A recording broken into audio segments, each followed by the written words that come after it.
Okay, I am Okay, ready to cool. go when you are. Cool. Yeah, I'll just do a very short intro, just introducing you. And I got that information from your blog. Is that still accurate? Yep, Yeah. Okay. Cool. And then I'll just yeah, I'll introduce you, Nate Anderson, and then yeah, you just say hello, and then we'll go into the first questions. Yeah. sounds good. Okay. Cool. There we go. Okay. Hello and welcome to episode 13 of the Money Tree Investing podcast. Thanks so much for tuning in again. I'm your host, Nick Kraakman, founder of ValueSpreadsheet.com, and today we'll talk about a topic I'm guessing not many investors know about, but which is already revolutionizing the investment world. It's called XBRL, or Extensible Business Reporting Language, and if this sounds complicated, hang in there because it will all be explained in a minute. And with us today is someone who is, yeah, passionate about XBRL. He helped Fortune 500 companies to implement XBRL into their financial reporting, and has a master's degree in accounting. It's my honor to welcome Nate Anderson. Hi everybody. Great to be here. Thanks for having me, Nick. Yeah, good to have you on the show. Well, let's just dive right into it. I mean, could you please explain in layman's terms what XBRL is and why it was developed in the first place? What's the big goal of XBRL? Sure. So XBRL, like you said, is an acronym which stands for Extensible Business Reporting Language. Yeah, But that means it's a kind of XML. So they have that L in common. yeah, And XML is a computer language that is used very commonly to share structured information. The layman might not know this, but the layman probably knows what a web page is, yeah, and may or may not know that all web pages are written with HTML. yeah, HTML is just another kind of XML, just like XBRL is a kind of XML. yeah. And where HTML is used to express the structure of a document or a page that we view in our web browsers, XBRL is developed specifically to provide a standard way of structuring and sharing financial data. Yeah. And as for your other questions, it's intended at a high level for a pretty wide audience that would include companies and regulators, both public and private. It's an international standard, so that means it can express financial concepts not only in multiple languages, but according to multiple accounting standards. For Wow. example, the Yeah. U.S. accounting standards or the International Financial Reporting Standards. But as you said, it's increasingly becoming relevant for people like accountants, investors, and Yeah. analysts. Yeah. So what you're saying actually is it's sort of XBRL is a way to add extra information to otherwise normally they would file their financial statements as a PDF document or something, and now it's this XBRL document, and it actually Exactly. tells you like this is income, this is revenue, this is things like Yep, that, right? exactly. Before there was no standard for that, so they were focused on things looking good when you printed it out. And as you said, that results in using things like PDFs or Yeah, scrutinizing the HTML. But now the importance is shifting to being able to ask specific questions like what was Microsoft's cash in 2009? And yeah, yeah, yeah. XBRL answers exactly those questions. Yeah, so you can actually connect software and yeah, platforms to this financial information. Exactly. Okay, Exactly. cool. And so how did you get involved with this, with XBRL, and what made you enthusiastic about it? Sure. My first major job out of school actually was XBRL related. I joined Rivet Software, um, Yeah, and I started as what they called an XBRL tech. And even though it has XBRL and tech as in technology in the title, really I yeah. was an accountant.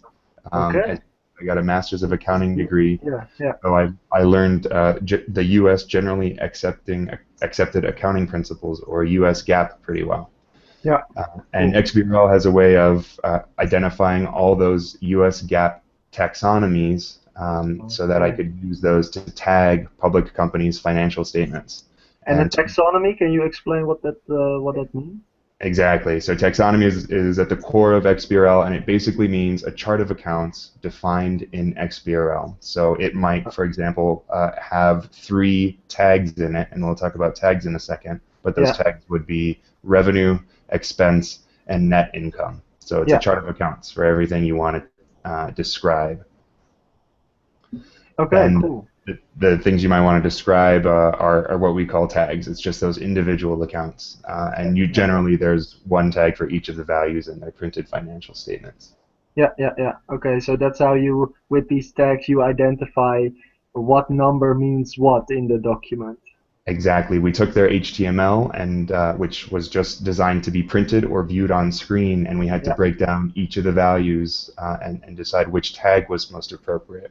yeah, And yeah, that yeah. meant we had conversations about complying with the accounting rules, which were the rules that required these values to be reported in the first place, and something else that a lot of these public companies are very concerned about, which is consistency with their peers. Okay, This yeah. was really big for me. These are really exciting conversations, although it may not sound like it, or it may sound a little. What's neat It about sounds XP? exciting to me. I mean, I have a bit of a technical background, so I think it's very exciting. Exactly. But And I don't think it takes long to get excited about these things. But as you said, XBRL is sort of the framework in which you can have these conversations. yeah, yeah, yeah, absolutely. And it's sort of a language, right? I mean, it's a language to understand and to connect to these financial figures that investors love so much and really need as well to base their decisions on. Uh, Exactly. but but yeah, I mean, talking about this, when I first found out about XBRL, I got really excited because I have this software tool and I'm now importing data from Google Finance, for example. Uh-huh. However, when I read about XBRL, I thought, wow, that's amazing. I can get the data straight from the source, from the SEC, and import it into my tool and then use that data. However, I mean, the SEC, I believe, started to make it mandatory for companies to file their financial statements in this format since around 2009, 2010 or something, right? Yep, exactly. And that's a long time ago, and still, I wasn't really able to find an easy way to get that data out of these XBRL files and into a usable format in my tool. So, why do you think this is happening? Why aren't there that many user-friendly applications out there yet, or am I just not looking well enough? That definitely may be it, but I think while it's been required for maybe 5 years now, I think we've got a long learning curve ahead of us. So I Okay. made the analogy with HTML before, and I think HTML specifications really started to be written in the early 90s. So here Okay. we find ourselves sort of 24 years later, having made like incredible strides in web usage, but it's taken in this case, in the HTML case, like at Yeah. least something like 25 years. Yeah. I mean, So still new versions of HTML are being developed, right? HTML5 isn't around yeah, that long yet.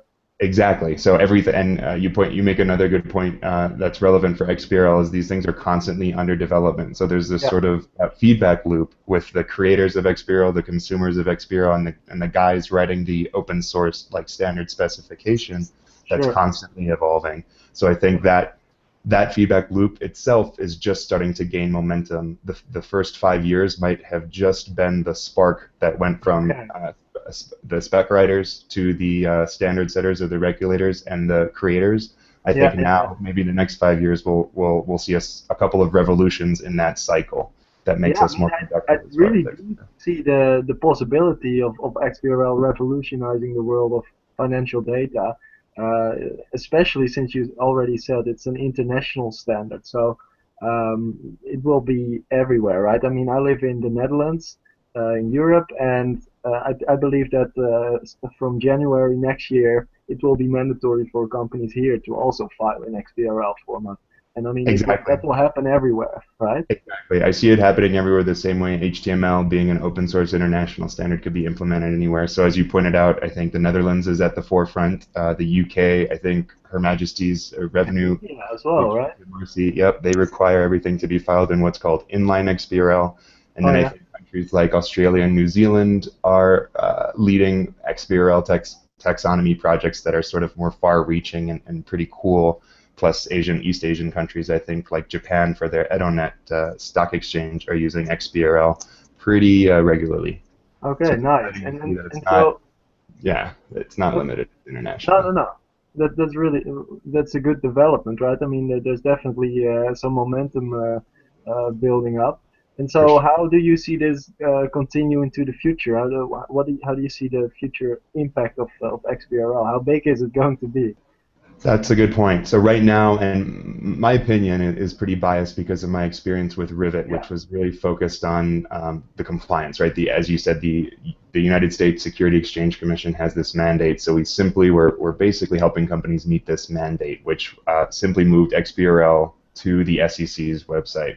Yeah. So that's a pretty limited sphere, just the regulatory sphere. I'm excited to Hmm. see XBRL do some of the things that the creator sort of promised, and those include things like moving data between different systems within an organization Yeah. or between different organizations at large, be they national or multinational. I Hmm. think it's going to become a niche kind of investor relations, and this I think is kind of your sweet spot. Is if it can become sort of the lingua franca of analysts who do technical analysis, aside Yeah. from just like what is the latest headline in the news or stuff like that. You can Yeah. actually express a lot of your concepts directly in XBRL or sort of meta languages that'll lay on top of XBRL, like XBRL query languages. Yeah. And then finally, Indeed. specializing across like different industries. So right now there are different national standards, different accounting standards, but they need to be further specialized for things like manufacturing or oil and gas or Okay. things. Yeah, yeah, yeah.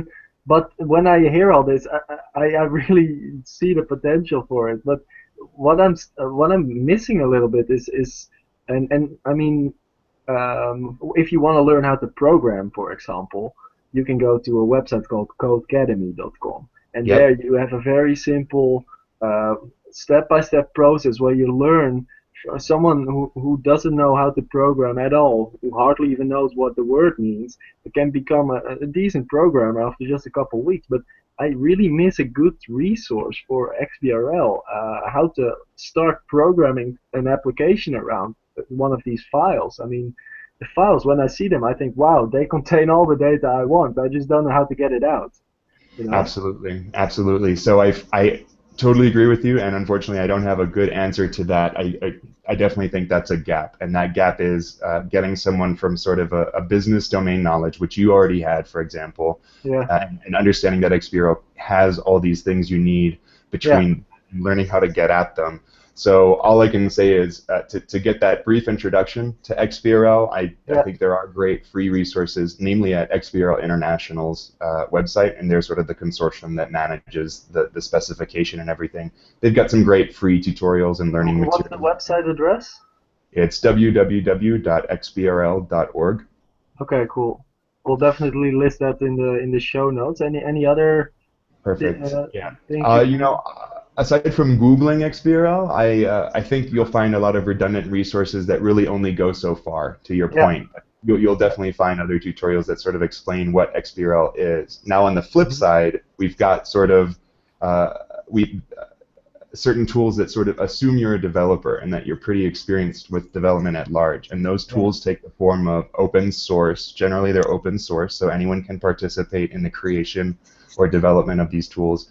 And they're APIs, which means it's a layer that sits between the technical XBRL or XML Yeah. that's really complicated, but translates them into easier to understand concepts the way you or I think about these things. So, for Okay. example, it might make the connection between net income and revenue a very clear concept that we can grab directly. Now, Okay. Yeah. lacking in teaching materials, but that's because I think these guys are focused on creating and expanding the libraries to keep up with the spec.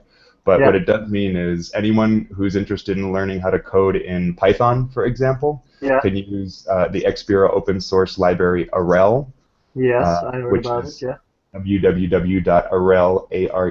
www.arel.org. And Yeah. I can also send you some links for open source libraries written in C Sharp and Java. The Yeah. nice Please thing, do. I mean, we'll list them in the absolutely. show notes. It might be interesting.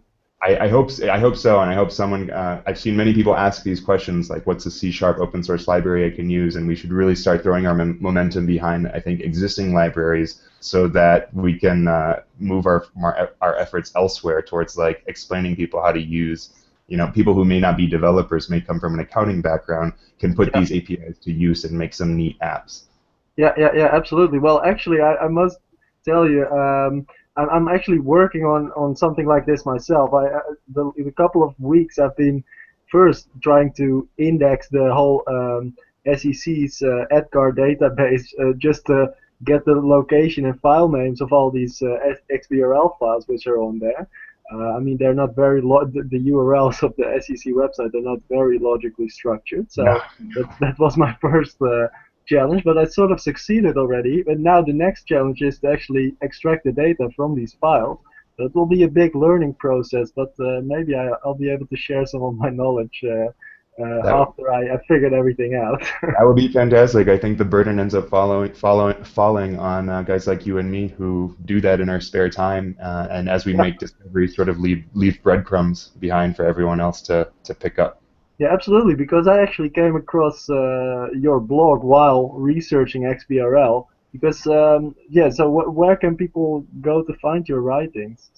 It's called XBRL Nexus, so xbrlnexus.wordpress.com. That's where I keep sort of my thoughts, and when I have time, some of my XBRL projects. Unfortunately, my last 3 posts, I think, are exercises in translating English to Chinese. But after talking to you today, I'm excited to make some more posts showing some of the efforts I've made in XBRL. I think my most recent XBRL post is the reason you got in touch with me, and that one in particular has a Google spreadsheet, which I made public and available so anyone can make a copy of it themselves and edit the code there, which uses a rel, that Python library I talked about earlier, to generate a list of all the latest filers and specifically pull one of their XBRL documents so you can see every individual monetary value that they would have reported for their quarterly or annual statements, something like that.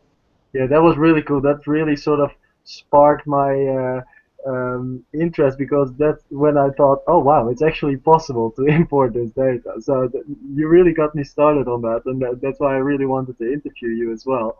And it's been a pleasure. So thanks for sharing all this information with us. And please send me some of these links. We will list them on the website for our listeners to check out. And I hope that this episode helps to spread the word. And hopefully XBRL gains some more momentum, and we'll see more amazing applications spring up because of it. Absolutely, absolutely. Thanks very much, Nick. It's been a pleasure. Cool. Thanks for your time. Bye-bye. Bye.